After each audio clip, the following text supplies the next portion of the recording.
You want me to start, Linda? Go ahead. Sure. So this is it's a 3-year research project that's funded by the National Science Foundation. And the project is called Heat and Inequality. And it's a comparative study that looks at both urban and rural heat islands. So the urban heat island is the city of Rio de Janeiro, Brazil, and the rural heat island is the Imperial Valley.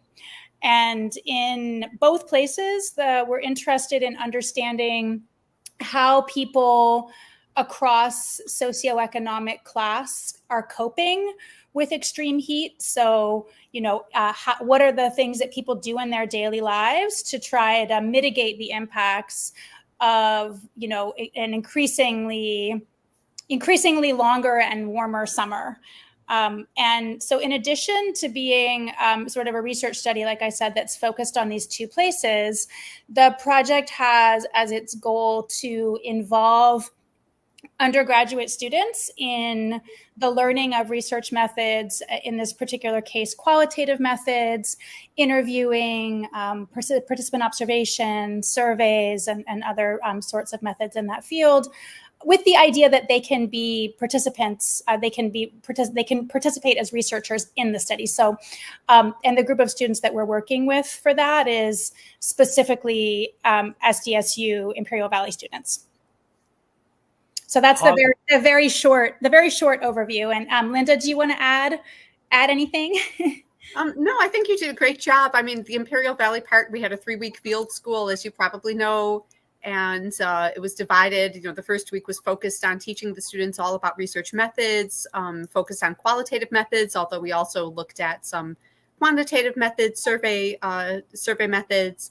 And then the students were collecting interview data, both kind of collective interview data as a group, as well as each student to develop their individual research project. So it was really exciting to see the students develop and grow in that way, and gain knowledge about a really important issue that's really relevant for us in the Imperial Valley, but that is also becoming increasingly relevant on a global level with climate change and global warming. Is the study over? No. So we're in the last year.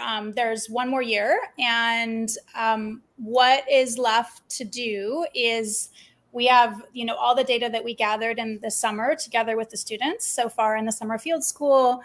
And the last kind of part is that a group of the students from campus will also come to Brazil to apply their skills in a completely different context. So that will happen in January, which is kind of the height of the summer in the Southern Hemisphere. So they'll get to experience a peak summer in a totally different place and think comparatively with what maybe some of the similarities or differences are with the Valley and how they deal with heat in their everyday lives. And then after that, we have, write-up and sort of data analysis and all that kind of thing, that kind of stuff that happens. So we're about to be at the end of year 2, and we have one more year to go.